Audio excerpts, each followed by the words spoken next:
Is India facing a fertility crisis?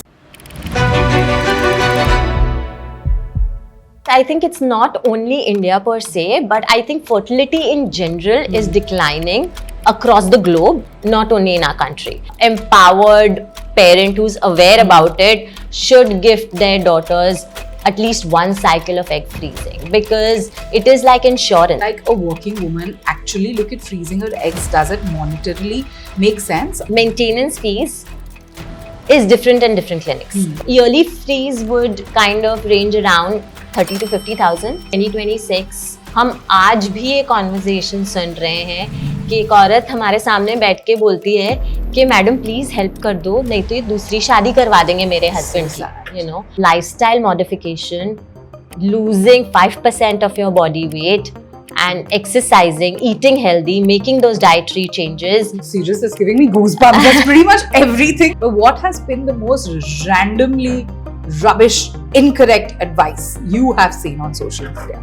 I feel the most hilarious advice out there is that after you have been intimate, you need to raise your legs and put a pillow under your buttocks. Are you serious? No. I believe this to be true all my life. This is a therapy session.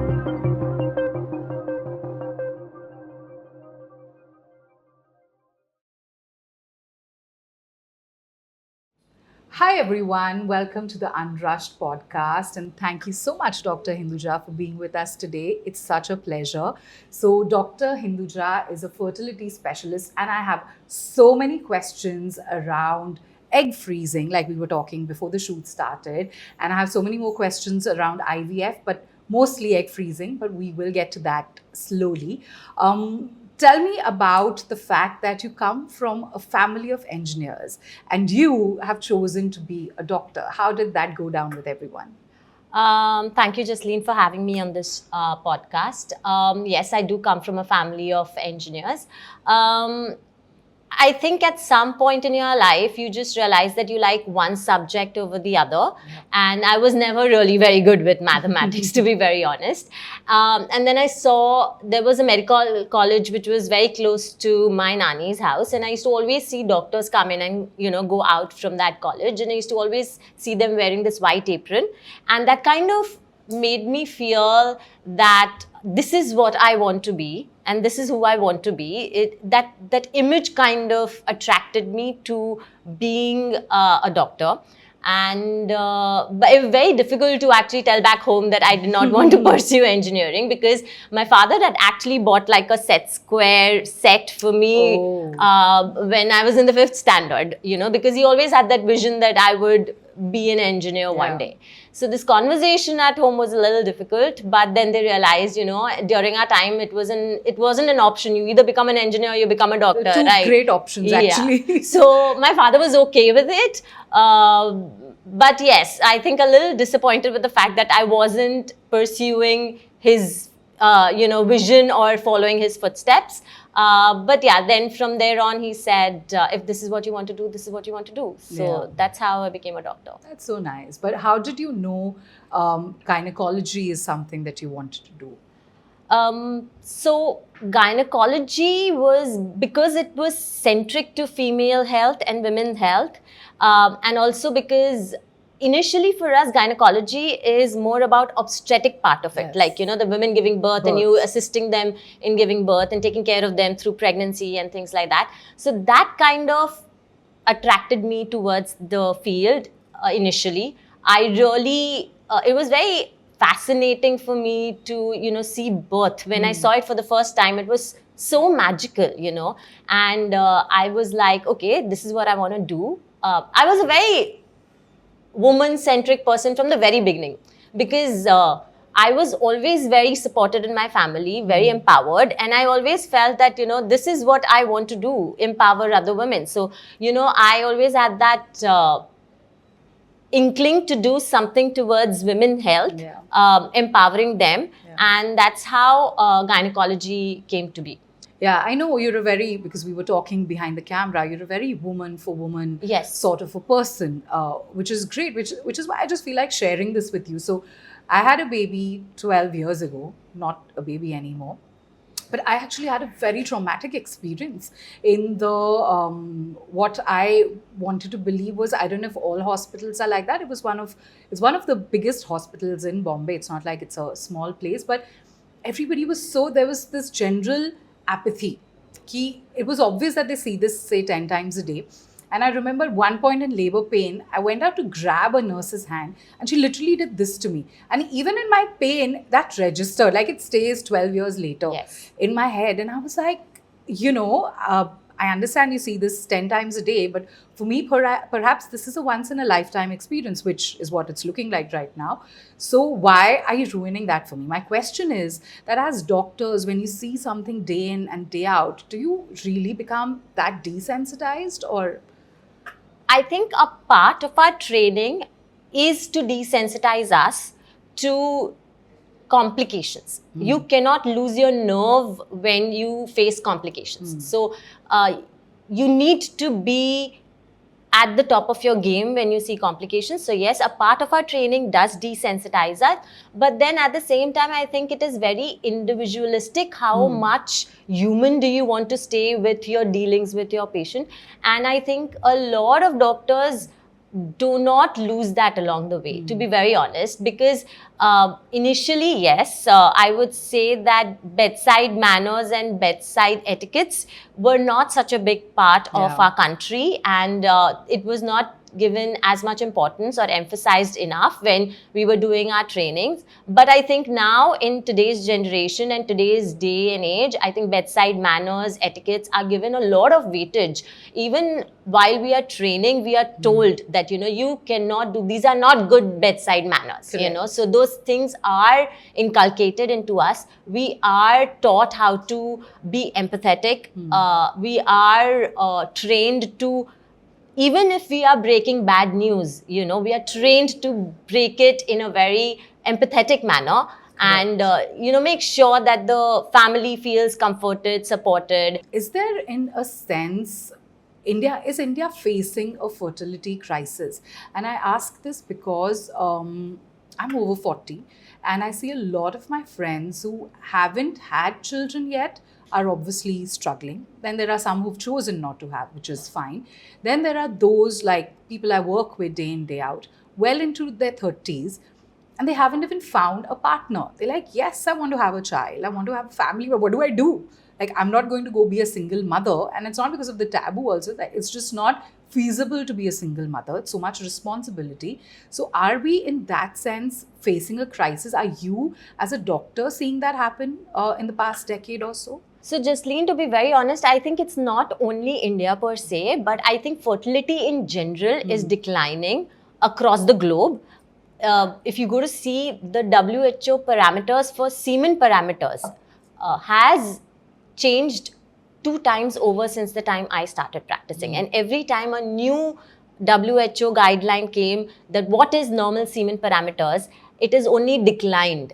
So, fertility per se is an issue which I think decreased fertility is an issue which I think is a global phenomena, not only in our country. And it can be attributed to a lot of things like endocrine disruptors around us, pesticides in our food. Endocrine disruptors come in form of the makeup that we use, the mobile phones that we are using, the floor cleaners, the soap that we use for washing our clothes. Wow. A lot of things. A perfume is such a big endocrine disruptor. The scented candles in our homes are endocrine disruptors. Are you serious? That's giving me goosebumps. That's pretty much everything in the Yes. house. Is what is messing up the female hormones that much? Yes. Wow. And it's that big a factor now, because we read about it. And as a true blue millennial, I often see this on reels. I'm like, just another reel, right? Like, this is a conspiracy theory against literally everything. Inko to har cheez mein problem dikh rahi hai. But you're saying this actually plays, like, in percentage, what would you say it plays a role in all these things in So our life? I cannot scare people around here, but yes, it does play a role. There hasn't been a study done as to what is the percentage impact of this. But Jasleen, ask yourself, when was the first time you used makeup and when is the first time your daughter is using makeup, Very fair. So it is that the exposure is coming much earlier than later in when the millennials probably started using it. That's true. I And- didn't own my first makeup kit till I got married. At 23 is when I bought makeup first in my life. And yes, you're right. Today, 11, 12-year-olds have makeup kits. They know everything. There are YouTube videos being made by little girls who do better makeup than I do, for Correct, sure. correct. So you're saying this is happening to men and women both. It's gender agnostic. Like men may not be wearing makeup, but there's still perfume, there's still pesticides, there's still tons of other things. Is this also the reason why girls are getting their periods so early on, as early as 9? One of the reasons, yes. The other reason is that there isn't much exposure to sun. There is more of screen time. There is less physical activity. And of course, there's a lot of adulteration in the food. So a lot of those kind of go into early onset puberty. But this looks like a cycle one cannot escape almost. Like, where do you go? Live in the forest is the only solution. So that is where I start talking about fertility preservation to women early on.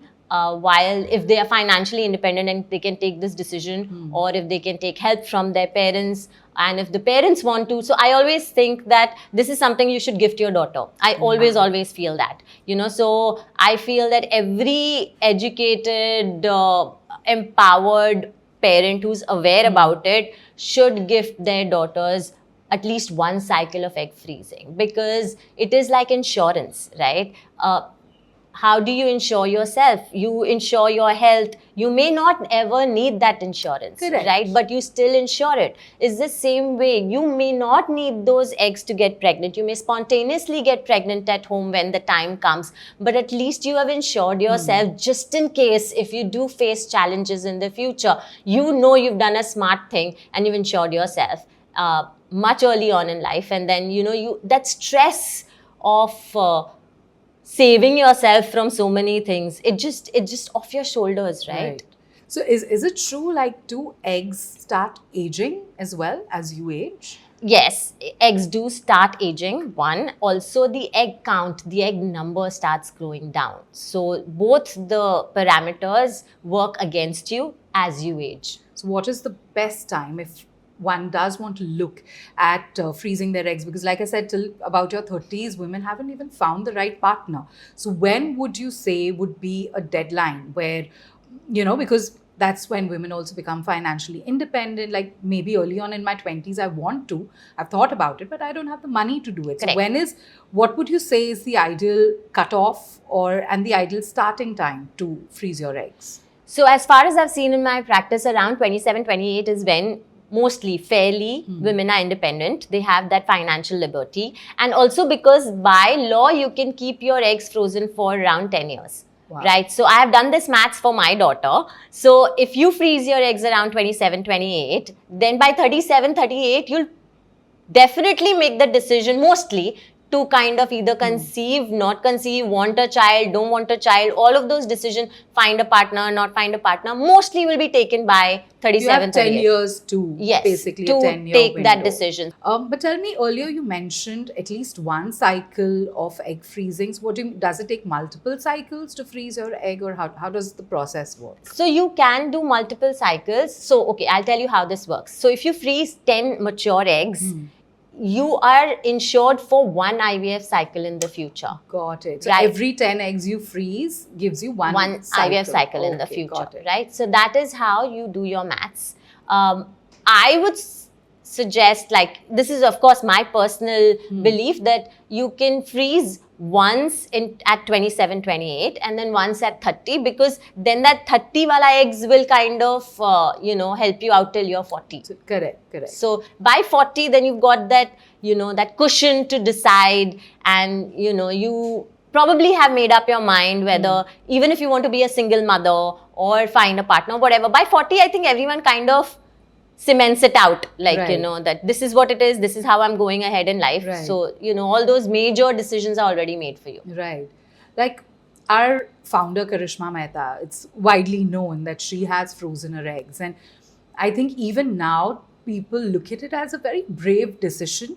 And people look at it as even a braver decision to discuss it openly. Yeah. So why this taboo? Like, what are some of the most ridiculous things perhaps that you have heard, right, around egg freezing ki ye kya hai? Why should I freeze my egg? So what have been some of those things, and how do you find, because it's a mindset problem, like you said, it's not a medical problem, No, right? yeah. Today I come with my nose and lips looking different, nobody has a problem. Yeah. But if I freeze my eggs because I want to have a child in the future, that is more problematic Yeah. than a rhinoplasty. Yeah. So I want to understand why, and what is it that you hear, and how do you tackle that? I have had women come in with their mothers, and the mothers have actually told me that what is this new fad of freezing the eggs? Why can't this generation just find a good man and marry and have kids? But it's not that easy to find a man, right?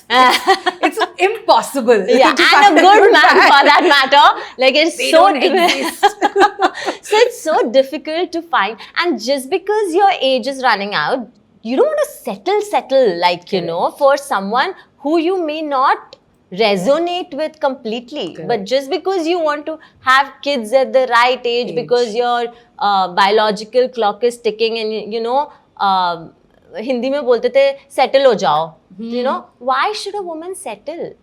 Yeah. And I think that is what is making people uncomfortable, that Yeah. women are taking charge. Oh, 100%. So that is Yeah. why it becomes, such a strong decision.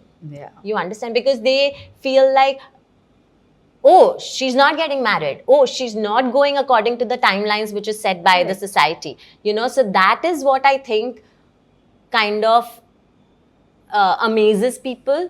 Like initially how single motherhood kind of amazed people, that she decided to have a kid alone, she's going to do this alone, she's going to be a single mother. The same way I think people are just, it's difficult for them to accept that she's taken this decision that I am going to take charge of my reproduction, and my reproductive autonomy belongs with me, so I Oh. think that is what Yeah. is How dare you, as a woman? How dare you? Yeah. Right? For a woman to pick her career Yeah. over having babies. Yeah. How does one change that mindset? Like, do you also battle with that when women come in? Is that like, is it part therapy, part counseling also when women come in? Of course. There is a lot of counseling and a lot of support system that goes into when a woman decides to walk into your office to talk about egg freezing, because it cannot be an overnight decision, right? Yeah. She's going to talk, she's going to understand, she's going to contemplate, and then decide how to go further with it, right? So the moment the woman enters your office and, she expresses the idea that she's probably contemplating doing this for herself, that in itself, the consultation in itself becomes counseling, and I love doing it. I love talking about it. And you basically, there is an empowered woman who's come, and you need to just be a friend. Sometimes not even tell her whether she's supposed to do it, not supposed to do it. Correct. Just hear her out and give her the pros and cons. And then let her take the decision. So, because she's looking for a friend, she's not looking for a preacher. She doesn't want you to tell that this will happen and that will happen, because she knows what will happen, and that's the reason that she's walked into your office, Correct. right? So, all you need to do is probably lay it out for her, because maybe at some point she is feeling confused and she doesn't know how will this go further, because like I said, you need 10 eggs to do one IVF cycle in the future. Nobody knows all these facts when they Correct. decide to do egg freezing. Not at all. So spill it out for them, spell out the entire journey for them, and then it becomes easier for them to take the decision. Right. There are a lot of people also feel that children then born via IVF are either not truly your own. I've actually heard that. As No, ridiculous even as- I heard because it, it's yeah. happened in a way outside your body, and then so it's like it's not the same. And then some people even question whether these kids will be as whole, in the sense as smart or as good looking, because now this egg has been frozen, and then how does the baby actually come out? So I'm sure these kind of questions come up. What do you have to say to that? So, Jasleen, I'm just for the sake of the audience, when your child goes to school, okay, in a class of say 40, can you make out who is IVF and who's not? No. You can't. Exactly. There's no difference in a child who is conceived spontaneously at home and a child who is conceived via help through IVF, IUI, whatever it is. Because it's your own gametes, it's your own eggs, it's your own sperms, whatever gametes, whatever genetics go into that embryo which implants, it is what it's going to be. The child would have been that, irrespective of if the child was conceived spontaneously at home or via a little bit of help. So there's absolutely no truth in that. Another factor that I have heard the other day, somebody was asking me about this, that, oh, Karishma has frozen her eggs, but of course she's so rich. If I could, I would too. And I was like, how much does it cost? We were just having a conversation. And she's like, oh, just to even maintain your eggs monthly, you have to pay like 1 lakh or something.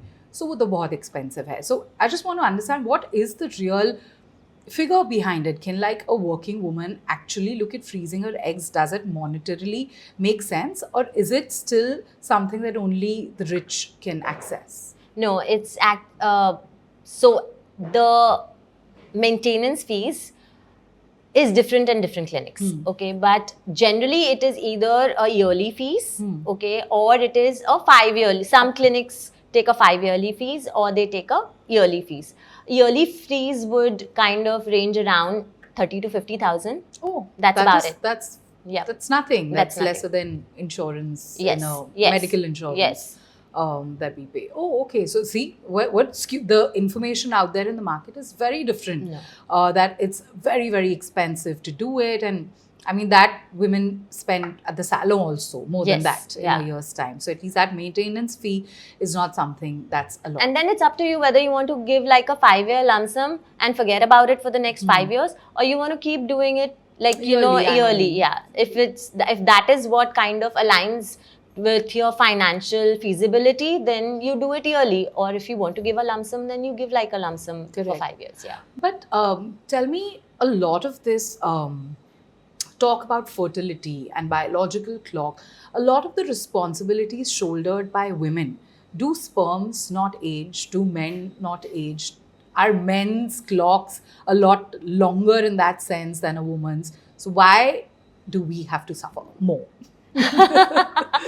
So, yes, like you said, men do age.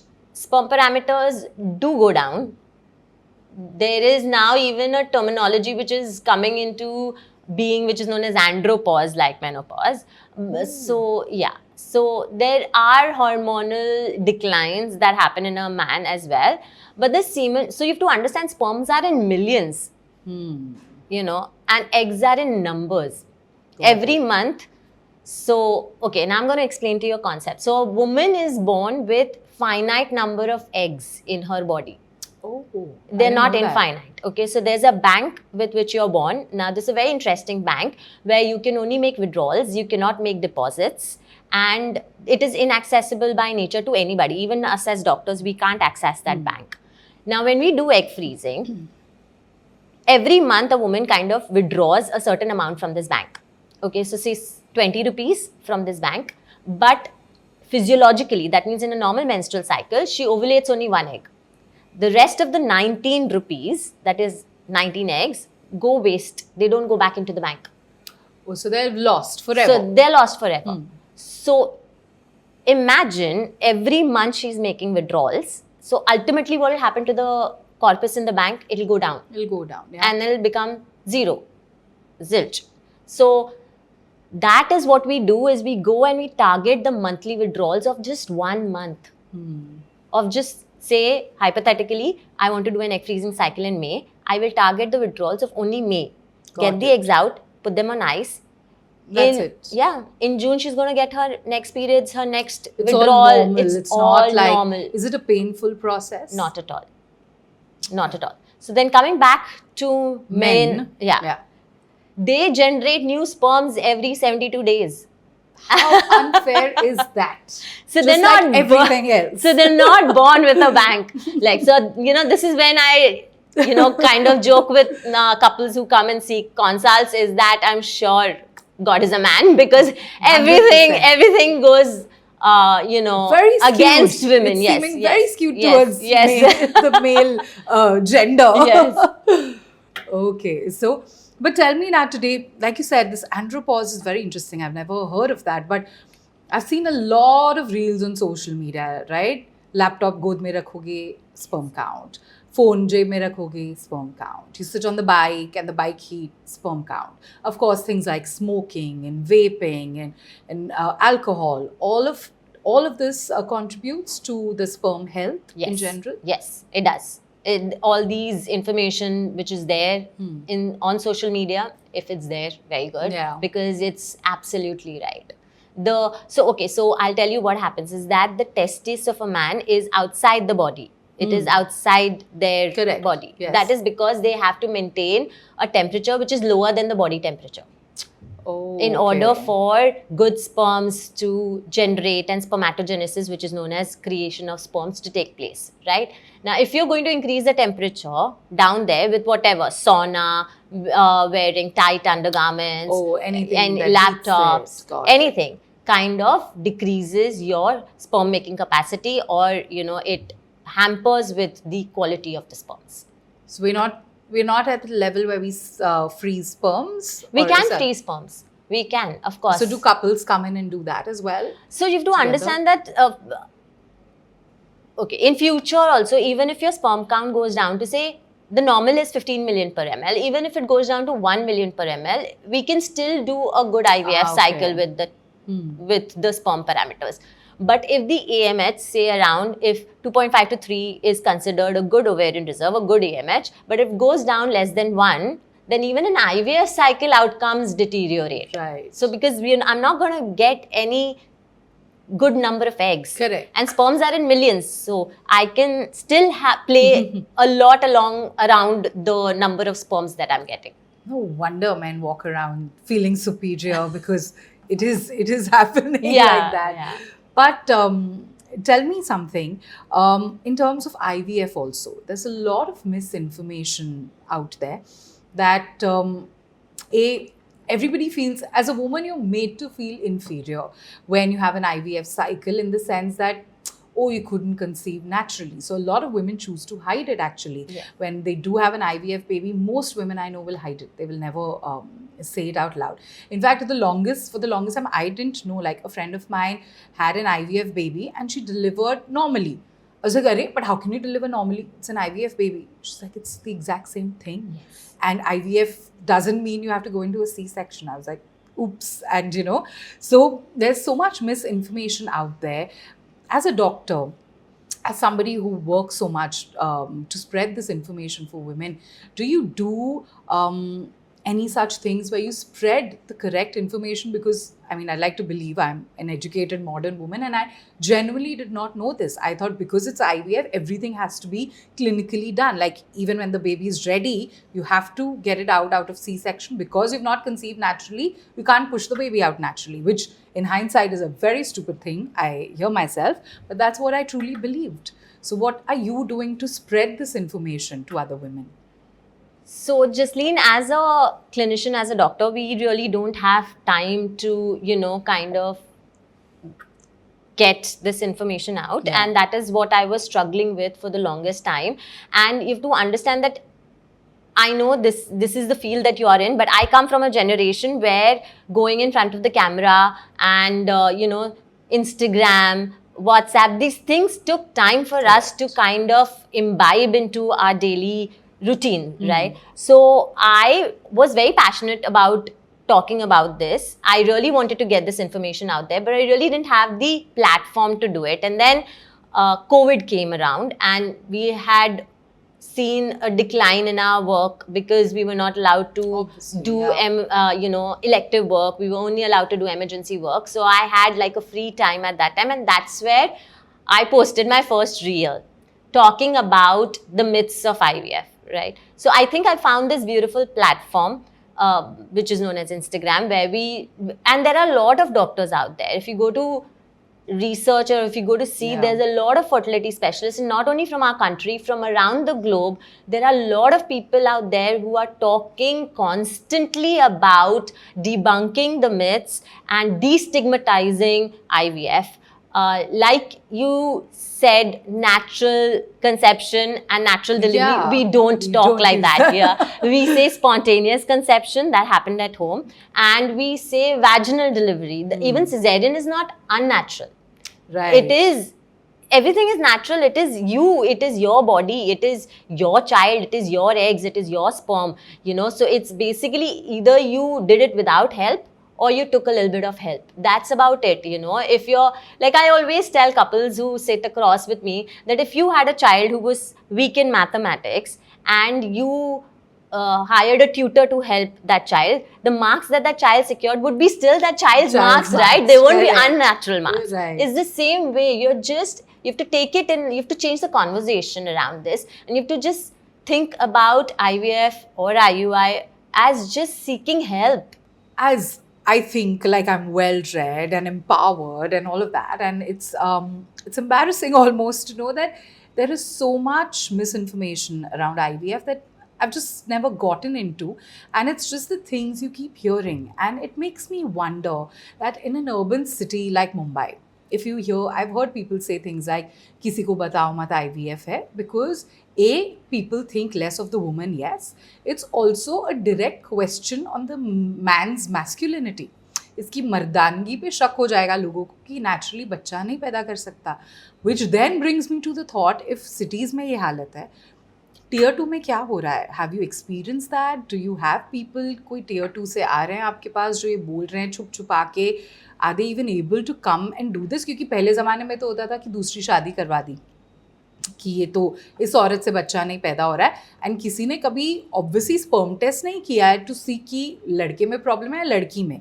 It was always कि लड़की replace कर दो, she is not bearing a child. ये अब भी, do you experience, are you still seeing this? Do you have people, urban cities में भी ये हो रहा है, tier 2 से भी लोग आ रहे हैं, ये कर रहे हैं, कि has the awareness gone up? कि क्या हो रहा है इसमें? Jasleen, you'll be surprised that in 2026 हम आज भी ये कॉन्वर्जेशन सुन रहे हैं कि एक औरत हमारे सामने बैठ के बोलती है कि मैडम प्लीज़ हेल्प कर दो, नहीं तो ये दूसरी शादी करवा देंगे मेरे हस्बैंड की, यू नो. ऐसा होता है.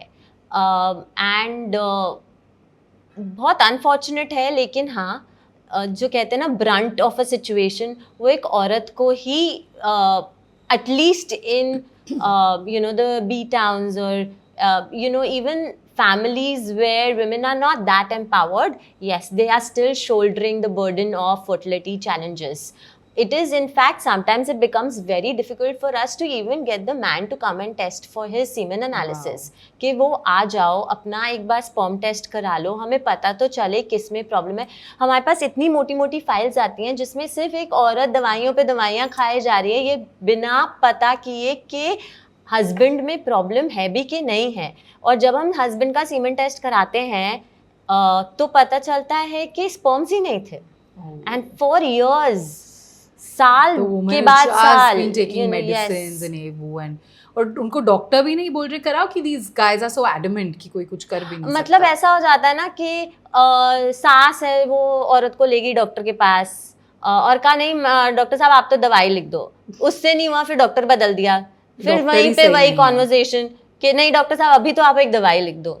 You were earlier telling me कि so we know sperm test तो हमको पता है होता है, but what about testing as a woman? Is there a test? वैसे I genuinely want to ask. I don't know how far I am from menopause. Is there a way to find out how far you are from menopause, or there's no way to know that? कि जब होगा होगा. So there is a way to know your egg reserve. Okay, that test is known as anti-Mullerian hormone, which is an AMH test. Okay. Right? So it does give you an idea of what kind of ovarian reserve do you have at the current date.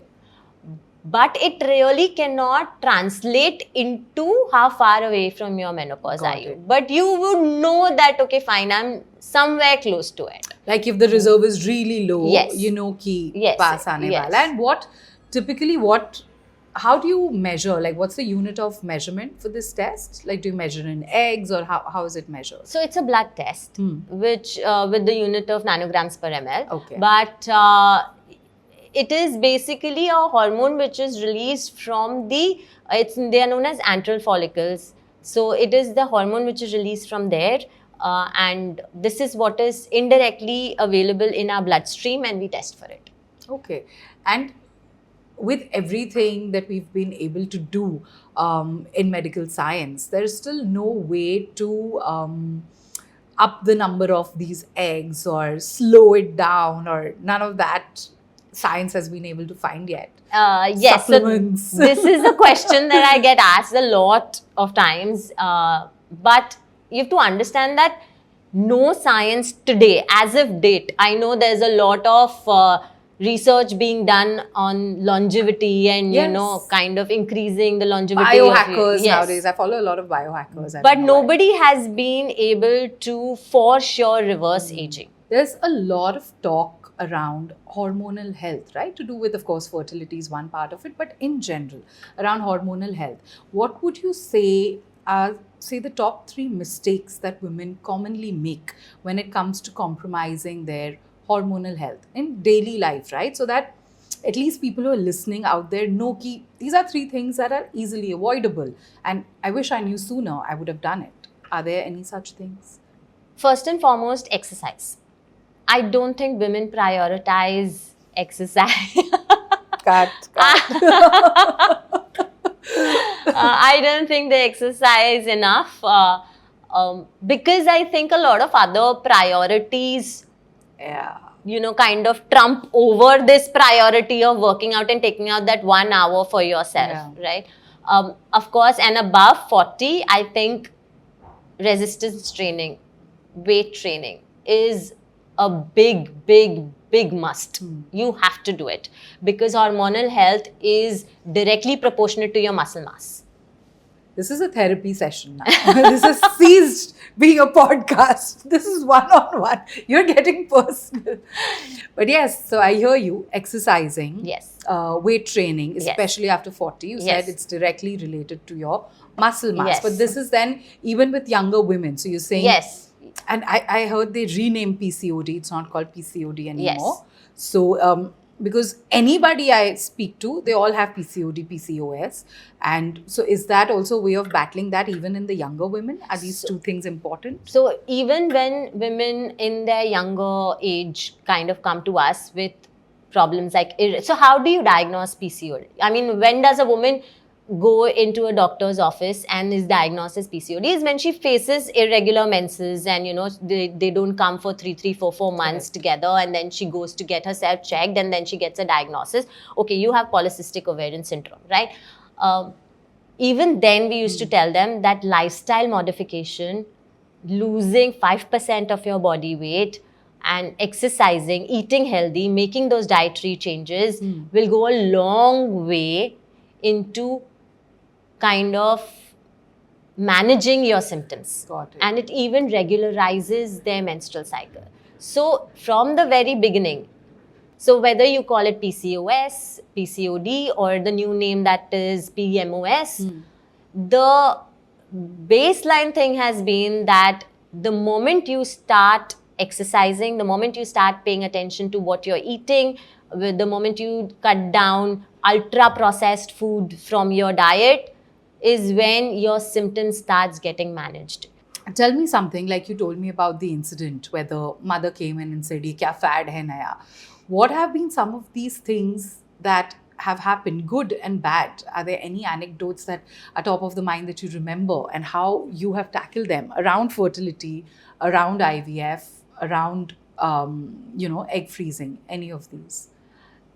A very positive experience for me has been, I had one girl who came for egg freezing and she was accompanied by her father.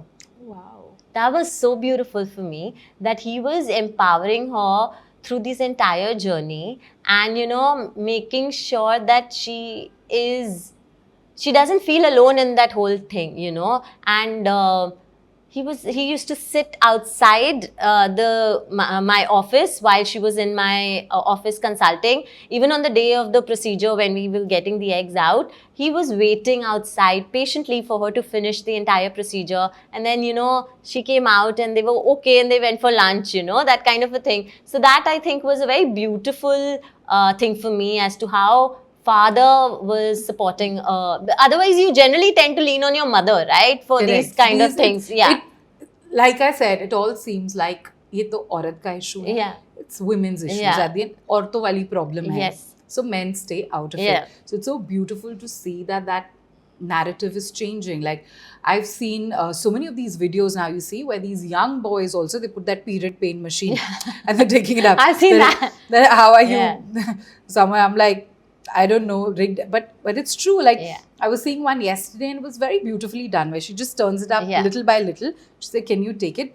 And he's like, "Nahi, I can take it." He's like, she's like, "Can you take an exam Yeah. while you're feeling Yeah. like this? And can you be in like chemistry class? Can you do gym class when you feel like this?" Like, no, I can just about like sit. And be here, but I can't do any of those things.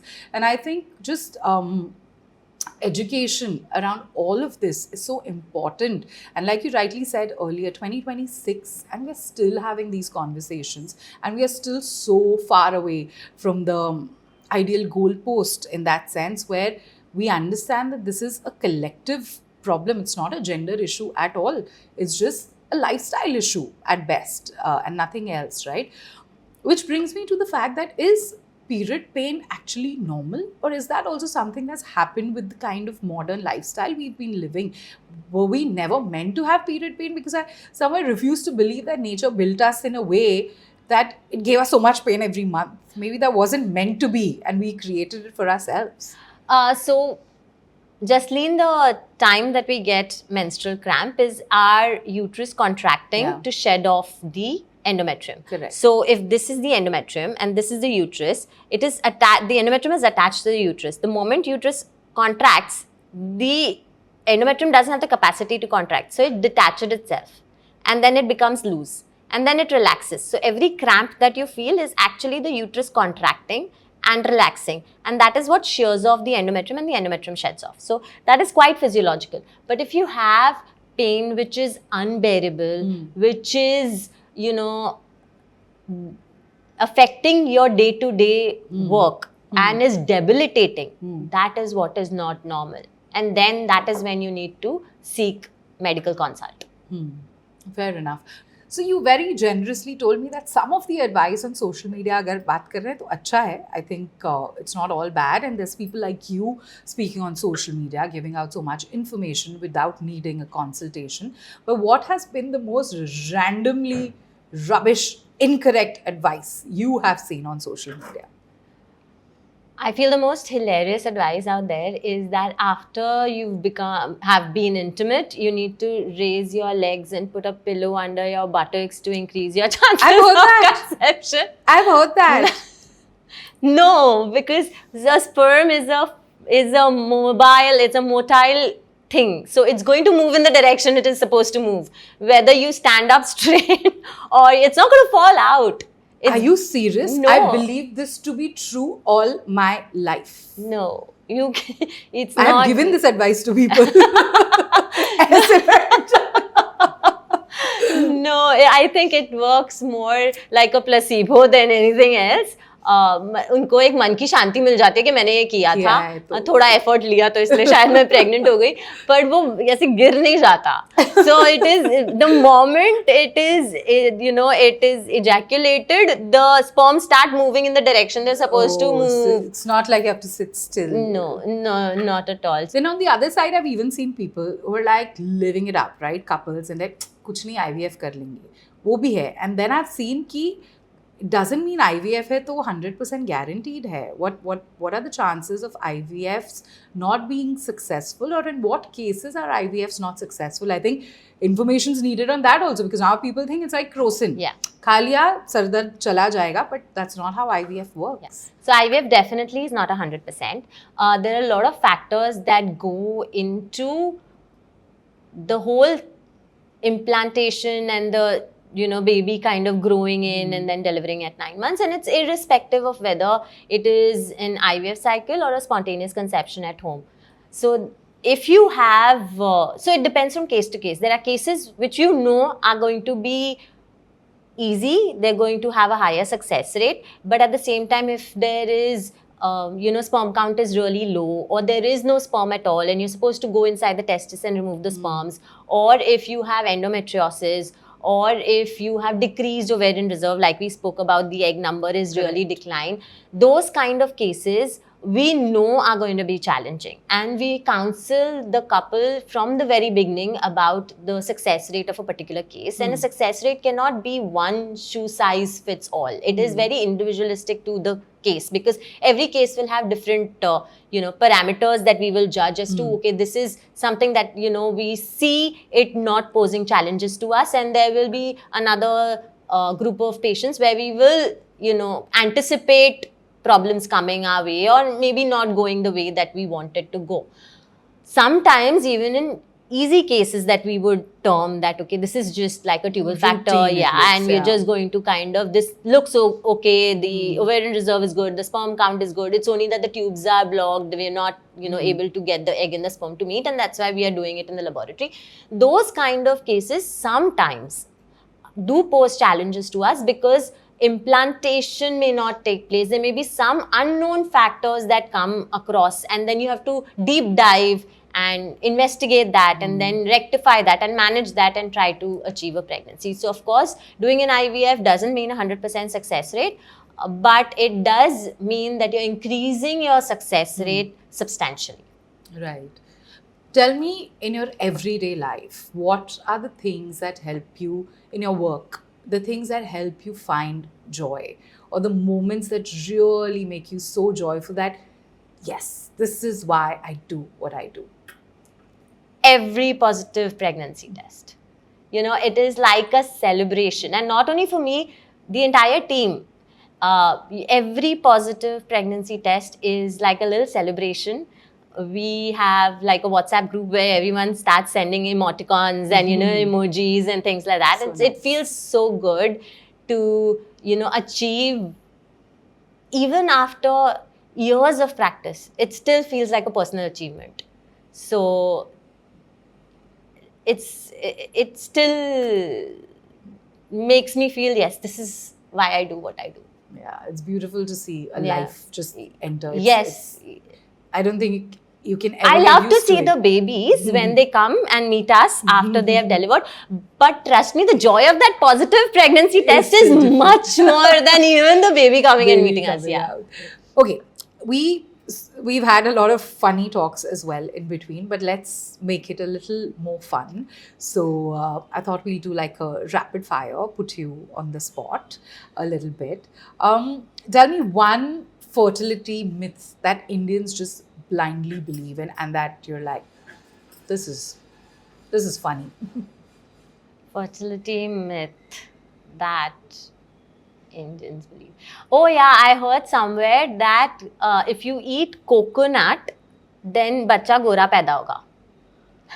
माँ बाप का colour जाए भाड़ में, तुम्हारा बच्चा coconut पे गोरा होगा. तो if you eat coconut, तुम्हारा बच्चा गोरा पैदा होगा. Yes, but yeah. ठीक है, sound logic. Yeah. One symptom in your periods or whatever as a growing girl that you should never ignore. One being really painful periods, like I said, if they are debilitating and you cannot do your day-to-day work because of the pain in your periods, you should never ignore them. And if you're having irregular cycles, never ignore them. Got it. One lifestyle habit that you see very rampant, especially in the younger generation, the Gen Z as we call them, that you feel is silently damaging fertility in the long run. If there's that one thing that you could take out, what would it be? Can I say 3? Of course, please. Smoking, perfume, makeup. Wow. कैसे करें? Clean makeup? Does wearing clean makeup help? Yeah, I think to some extent. But not completely, because it still has something. Something, I'm sure. And what do you do about perfume? Wear it on your clothes, maybe not on the skin. I don't know. There was a patient who actually asked me, if not perfume, then what? And I am looking at her, I'm like... Yeah, alternate to dena padega.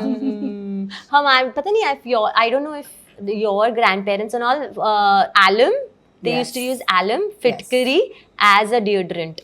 I use that. I use alum as a deodorant. Yes. But that still doesn't solve the perfume problem. No. Deodorant, though, I have switched to alum. I found a Thai brand. It has nothing. Yeah. It is just a piece of alum. Literally. Yeah. And it's fabulous. So yes, I think a lot of awareness on that front. Clean makeup, perfume. Also, there's a lot of natural attars and other things made of flowers. Maybe people should be looking at those. One thing men specifically around you think are doing that is damaging, fertility in general? What is that? What would you stop? Gym supplements. Oh, really? That Yeah. much? Like you mean protein and all, or you mean So other to major find a things? clean protein is very difficult. You will have some or the other additives to it because they know that they're taking protein to bulk up. So they will add something to it, right? There was a study which was done where they couldn't find, a clean protein, and they published that study. It's not recently done, of course. I know recently there are a lot of brands There are which some are homegrown brands that which are are claiming to that be, they are yes, clean yes. protein. But at the same time, a lot of men kind of take testosterone, steroids to bulk up and take unnecessary hormones. Those are very detrimental to their sperm count. Got it. I know this is a controversial question, but I want to know your take. What is the best age to get pregnant biologically? I'm very, very happy that you put it biologically. Yes. Because I generally say the best age to get pregnant is when you want to When get you pregnant. want to, Yeah. yes. So biologically, I think it is late 20s, early 30s is a good time Yeah. too. Yeah. Got it. One food or a couple of foods that you think women should add to their diet which helps them keep their hormones happy in general. As women, these are the foods that are very good for you in the long run. So I feel any food which is like, rich in antioxidants like berries and, general Mediterranean diet, which is really good and high in antioxidants, is something that does help. Earlier on, you were telling me about andromenopause, that men also have menopause now. What was that about? Just so now there are recent studies which are saying that the hormonal level in men kind of decline to a level where their sperm parameters start getting affected, and it's not easy for them to maintain their lean muscle mass as well. So those kind of things are now being termed as, because then it was initially believed that men don't face any pause at all. Correct. And women face menopause. But then there was a study that yes, there is a theory which says that they do face andropause. It is definitely much later on in life than when we face menopause, but their hormonal profile does decline. And for them also to maintain lean muscle mass kind of becomes difficult. A lot of other issues related to the hormone health does affect them as well. Good to know. High time. High time that happens. But thank you so much, Doctor. It was such a wonderful and really enlightening conversation that I had, because I just realized, even though I did my research to meet you, I was not prepared for some of the answers. I was not prepared for some of my own perceptions about so many of the things that you said. Very eye-opening. And I really think people should follow you for more such content, to actually know. I mean, make your decision once you have the right information, the right knowledge. I think it's very important to make your decision once you know what the facts are. And thank you so much for sharing that. Thank you, Jasleen. Thank you for having me. And I'm so happy that we could use this platform to change the narrative more than anything else. So thank you so much. Very important. I hope this changes the conversation around egg freezing, around fertility, around females being responsible for fertility, and of course around IVF. Yes. Thank you. Thank you.